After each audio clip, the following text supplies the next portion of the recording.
Dota forever will be one of my most cherished games that I have ever played in my life. Starting from Dota 1 in Warcraft 3 with Join Channel All-Stars, or how we used to call it, Join Channel All-Tards, G Arena and all the passwords and private games and whatnot. It was truly a blast, all the way down to Dota 2. The end of our journey. Look at this. I have 411 Ricky games played in total. That's more games than a normal person has played Dota for their combined career. And I'm just putting that in Ricky. Needless to say, I have played this game quite a bit. 411 Ricky games with 62% win rate. With the purple boy that Ice Frog has never understood how to balance, how to make, or what his true identity even is. How many times Cloak and Dagger at this point has been an ulti, then it has been a basic ability? How many times have we gone through this? A lot. And I have played Dota a lot. In fact, to be specific, I have played Dota 2 for 6,458.7 hours. That's quite a long experience, and obviously I have achieved a couple of things in my life. My Storm hat, which was obviously made like 10 plus years ago at this point, just based off the name alone, has more godlike sprees than your average player has through all of his account combined. Ignored ball lightning damage. I bought the gem and it somehow had 2 or 3 million ball lightning damage already on it, but everything else legit, boys. And yes, for me it's easier to get a godlike spree than actually a first blood. And no, on this channel we do not do any of that pussy shit non-ranked play. Remembering that puts a smile on my face, honestly. And it makes this video just so much harder to do because of it. Because the memories in Dota were great. But I did quit the game, and I quit it for a reason. I quit 4.5 years ago, and that was unironically one of the best decisions I have ever made in my life. I was happy.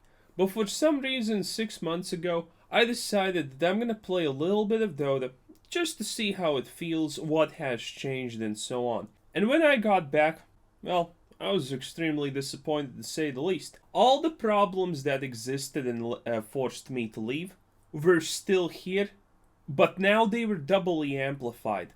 And while fixing no problems, created new issues on top of the already existing ones. Dota is most likely the most toxic game on the internet that you can play at the moment. Honestly, a Call of Duty lobby from 20 years ago has absolutely nothing in terms of toxicity on what currently Dota manages to muster every single day. And Valve has never succeeded in addressing a single toxicity issue over the years. They have flat out given up on the toxic behavior of their community. I mean, look at League of Legends. The game doesn't have voice chat. They considered having voice chat, but then they did the responsible thing and said no. That's just gonna lead to extra toxicity.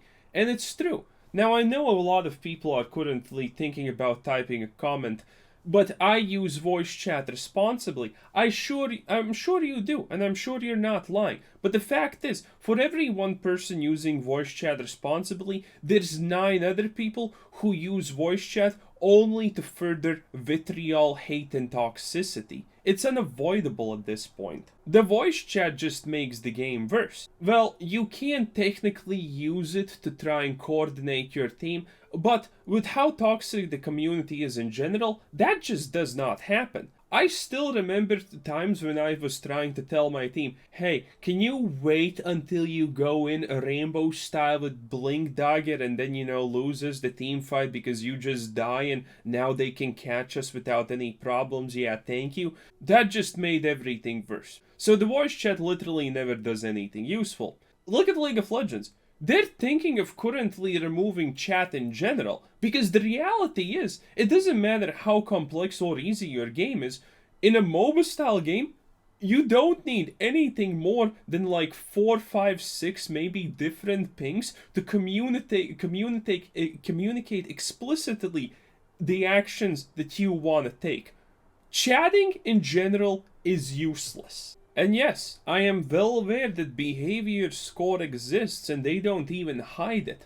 For a time they did try to hide it, but people just figured out how to check it in the console, so they stopped hiding it. Behavior score is one of the absolutely worst game mechanics ever introduced in gaming. Trust me, I know, because I have been at the very bottom of the behavior score and I have been at the very top of the behavior score. Behavior score influences rankings in the worst way possible. So many people seep through the cracks just because they have a good behavior score.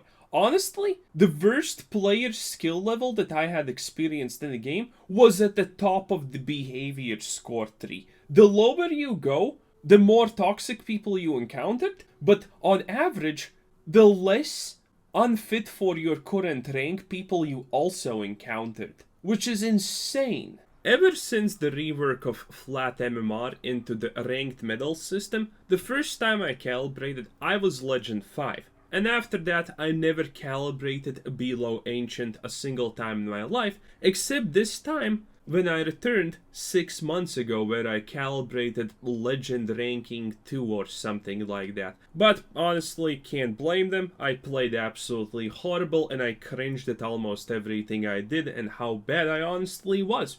So, 100% deserved, by the way. The point of that is, I use the mute button sometimes. Do you know when I use the mute button? I don't use this when someone is toxic. I literally don't care about toxicity in that sense. I use this to mark players that are so horrifically low skilled that I do not want to play the game with them. And as you can see here, it's the Morphling. By the way, I'm support for anyone who's wondering, because at this point, this was one of my last games before I left again, and I was just trolling. Void Spirit, a very fun hero, by the way. But essentially, this Morphling was on my dodge list. He is rank Legend 3, as you can see.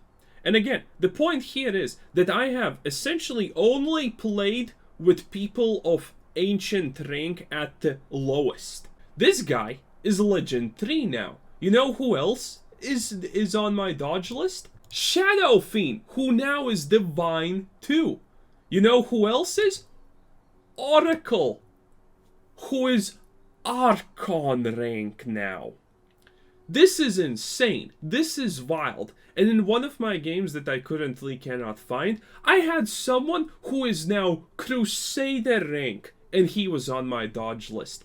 This is how wild and inappropriate people are ranking-wise. People fall through the cracks just because they have a good behavior score. There are so many people that can rank up in the game because of the behavior score being good, and there are so many people who rank down even though they're more skilled than these people because they have a bad behavior score. Behavior score is fundamentally one of the worst mechanics ever created in gaming, because Dota, behavior-wise, works extremely simply. The first behavior test occurs in the pick stage. 2 to 3 Russians will be fighting over who will go mid, SF, or Invoker.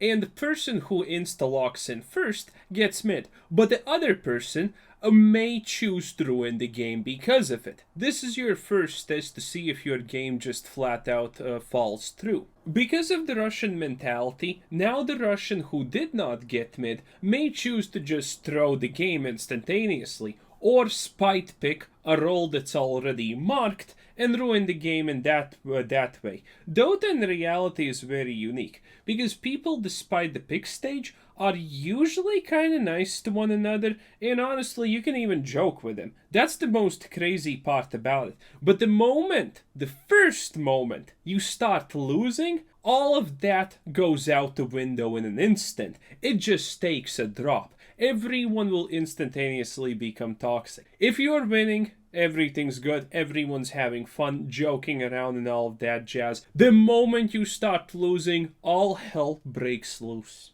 And when it comes to Dota, it almost feels like the game was intentionally built to support people who want to intentionally ruin games. In League of Legends, if someone wants to ruin a game, they just go down and feed a lane. And that's all they do. And you still have a chance to win, because that's all of their impact. Sure, it's a detriment, but you at least have some chance of winning. But you see, in Dota, that doesn't happen. Someone who wants to ruin the game will steal your experience, feed the courier, buy all the wards, and ruin everything. And when in Dota, when you fall behind, and getting from that behind is extremely hard. And the worst part is, in League of Legends, if you do that, you get banned. If you get enough reports and the system notices that you have intentionally fed, you have a legitimate ban risk and losing your account forever, or at least a week the first time, I think. But in Dota, there is no punishment for behavior like this. I don't think if there is something called a permanent ban even in Dota, unless you're literally cheating. If your behavior score is bad, you're gonna get sent to low priority. Admittedly, I don't know if low priority still exists, but that was what happened previously. And low priority is the worst game mechanic in all of gaming's history. It's you have to play 10 non-ranked games. And that takes a long time. Because you see, Dota is unique that the game time is pretty long. It's like 40 minutes on average, if I'm not mistaken, or something along those lines. So losing a game and having a tremendously bad experience has a much more lasting and deeper impact than, you know, a League of Legends game that takes 20 minutes at fast loss or 30 minutes a slow loss. There's a huge difference. There is absolutely a mile and a half of difference in that situation. And when you get low priority, the maximum amount of games that you can get that you need to play before you can resume normal queuing is 10. And what happens if you need to play 10 low priority games? You hate yourself, you hate your teammates, you hate your opponents. You're essentially hating life for roughly 6 to 8 hours, depending on how long it takes to finish low priority games. It is absolute insanity. This system does nothing but further negative behavior, forcing people who hate other people because they're bad, and that is the main reason why people are toxic in Dota, because the skill levels are just so wild and inconsistent along the rankings that, you know, it's easy to blame someone for losing a game because, you know, why are they 0-10? Why are they the only ones 0-10? Why does it seem that they are the only ones who can't even cast their basic abilities and die without doing anything? It's extremely easy to start flaming someone and doing that. And that's what happens most of the time in Dota. And, well, obviously, since you got sent low priority, and it is absolutely not your fault, because people get sent low priority just for flaming. There is absolutely no distinction between someone who gets reported, who has a good score, but is flaming their teammates for them being trash, or someone who is intentionally ruining the game, not playing as their role describes, not doing anything but trolling. By the way, do you know what you're currently seeing on screen? This is not a random game. This is a game I just played to make this video so you can actually see something happening. My whole team is muted. You know why? Because those are the people that I don't want to play with because they're shit. And by the way, yes, I am currently playing like absolute shit. But if you are a new player to Dota, the game just seems unresponsive and slow because of the turned and cast animations and all of that stuff. You know, compared to League of Legends, the game just feels like an absolute slugfest. And that's what honestly it felt like at the start here, because I hadn't played in 6 months since the last time that I did, and I obviously did not give 2 shits to actually play it. But the point is, my whole team is muted, because my current behavior score is around 4k, which is pretty goddamn abysmal.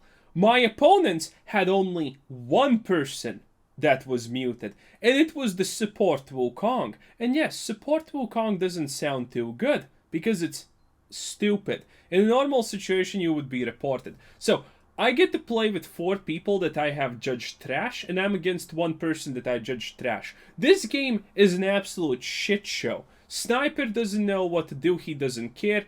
No one's buying VODs, by the way, in this game. The support doesn't do anything, and this is roll queue, by the way. This is roll queue. It is completely common to see when your behavior score gets low that no one wants to play hard support. Because the support role is absolute dog shit at the moment. There was a time when support was an extremely skill-expressive role that could solo-handedly win the game as hard as a hard carry. But that no longer happens, because everyone has the gold, and now, as a support, you know what your gameplay entails? You just buy the free VODs, place them constantly, and every single minute you're opening the shop and you're buying a sentry VOD. Essentially, you're not playing the game. You're just running around de-VODing and placing VODs non-stop. It is such a bad experience. So obviously, no one wants to play it even more. And considering your behavior score is bad, well, congratulations. You're not gonna have a support. And in Dota, it's inherent that if you do not have a support that places VOD and puts vision out, that means you're most likely gonna lose. Because in Dota, vision is an absolutely huge thing. You know in League of Legends what they have?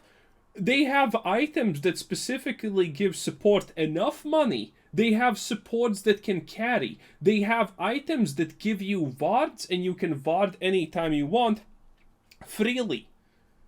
Riot, for some reason, understands that no one wants to play support in the normal sense, and they have made it as friendly as possible so people can play support in the way that they want. Dota made it absolute tedious bullshit. And don't even get me started on how much of a ginormous failure a roll queue is. When 6 months ago I tried to play Dota, I played roughly 23 games or something like that.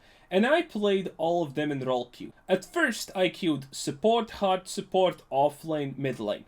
I roughly got 8 offlane games, and the rest were all hard support. Literally, only that. I either got offlane, I never once got just support, I was always hard support, and I never got mid lane. Literally, that is the experience. The queue system is just absolute garbage tier at this point, because you never get anything but support or something that no one wants. And I kind of thought about it a little bit, and I came to the conclusion that maybe the reason that I'm getting hard support so much is the fact that people refuse to buy VODs. And if you ban the people who refuse to buy VODs when they get hard support because the role is just so abysmally dog shit nowadays, they can't ban them because that would be literally probably more than half of the Dota 2 player base. You get hard support more because you don't troll and actually buy VODs. Oh yeah, I'm pretty sure that's exactly what's happening, by the way. And also, in this roll queue, I encountered people who got, for example, offlane or safe lane, and just said, fuck you, I'm going mid, you can go there, or I can troll the game. So, you know, absolutely no punishment for people like this. Because again, even if low priority still exists, it's not punishment, it's just further validation for bad behavior. And don't even start me on the Russians. Russians have plagued Dota 2 forever. Honestly, I think Dota could have been a very more successful game if Valve just fucking took the Russians by the throat and put them forcefully only in games with one another. So the rest of Europe can actually have a decent time and not have to listen to 2 or 3 Russians every single game. Because you see, Russians are a very unique tribe of people. They are completely fucking batshit insane. They literally hate each other. If they could, they would murder one another non-absolute stop every single moment of their lives. But if you ever call someone a stupid Russian in Dota, they will all gang up on you. It doesn't matter the fact that they just flamed each other and called them sons of bitches non-stop just now. The fact that you just said stupid Russian activates something in their brains, and they all gank up on you. If you ever do that, you can be guaranteed, if those Russians have any reports left, they are 100% going to you because you dare to say stupid Russians. And sometimes they will even all chat and ask the other Russians of the enemy team to also report you because you said stupid Russians. It's absolutely insane. And by the way, you know what other non-Russians do in this situation? If you lose, you're 100% getting reported by the Russians. Other people will just report you because they can. Because the moment you get a report done, you get it back. Oh yeah. You have a limited amount of reports, but if you know that someone's gonna get reported by, 3, 4, or 2 people a game, you can be damn sure that you're gonna get that report back in 2 days, most likely, if he gets reported again. And people just abuse this. If people know that someone's gonna get reported, even though you personally don't think the person did anything wrong, you can just report him, get your report back, abuse the report system thoroughly, and get a power trip because you got someone suspended or in low priority or whatever the punishment is. You know how this works in League of Legends though? It's super simple. There's absolutely nothing complicated about it. In League of Legends, if someone flames, they get reported and they can't use the chat anymore. They can't ping because if you try to ping more than, I don't know, like 10 times per minute, you get restricted for a minute and then you can only ping like 1 time. They have inbuilt processes that literally prevent toxicity like this. If you flame, you get chat restricted in League of Legends. If you flame again after the chat restriction, you're gonna get chat restricted for a month or something. If you continue doing that later on, your account just gets flat out deleted and yeeted. First time maybe for a week, the second time maybe for a month, or maybe it's a permanent suspension, I'm not sure. But essentially, there's consequences to League of Legends. If you intentionally run down mid lane in League of Legends, you are most likely getting banned. And you're most likely getting banned very, very fast. It depends on region, honestly, a little bit. But most of the time, if you just decide that you're gonna run down mid lane and feed, you're getting banned. If you do that for like 2 or 3 games a month or something, you're 100% getting perma-banned. In Dota, I don't think anyone has ever been perma-banned for bad behavior. I think the only way to get perma-banned is by using cheats. In conclusion, Dota is still technically kinda really fun and great game if you can derive the enjoyment for it. The learning curve is as steep as always. Becoming really good at the game kinda depends on person to person. If you ignore the existence of the support role, every role feels kinda okay, kinda fun because they increase the gold that you get, the XP that you get, and everything like that. You feel more fulfilled. But at the end of the day, do you really want to play a MOBA where the best talent that you can have is just not getting your teammates to give up? In League of Legends, you can concede.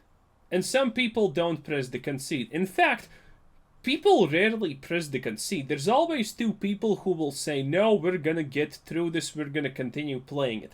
And that's really good design. In Dota, okay, we're just gonna feed for 20 extra minutes, have fun. No.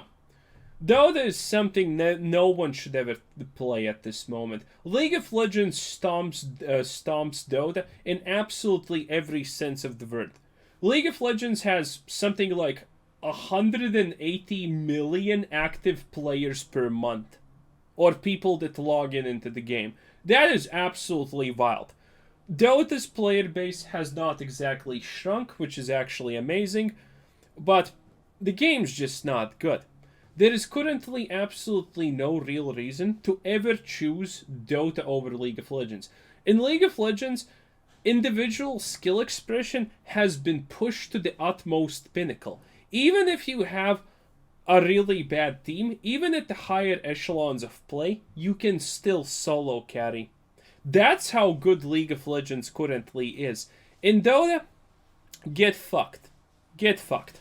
So for anyone who is ever thinking of going back to Dota or maybe choosing Dota as your MOBA game of choice, because you obviously need to have one of those. Don't. Play League of Legends.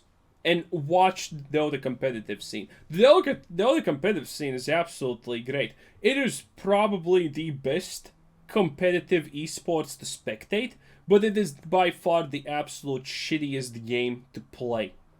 Well, in League of Legends, the competitive esports is shit to spectate, but it's extremely fun to play. And by the way, the queues take roughly 10 minutes sometimes. Oh yeah, and currently I'm rank legend or something, and if the queue takes 10 minutes to pop, yeah, no, thank you, no. In League of Legends, when you're gold, it takes 2 or 3 minutes to find a queue. And you're gonna be the role that you want, not forced as support, most likely. So yeah, if you're ever thinking about playing Dota, save yourself the time, sell yourself the anguish, and just don't. Play League of Legends instead. It's just a superior experience at this point.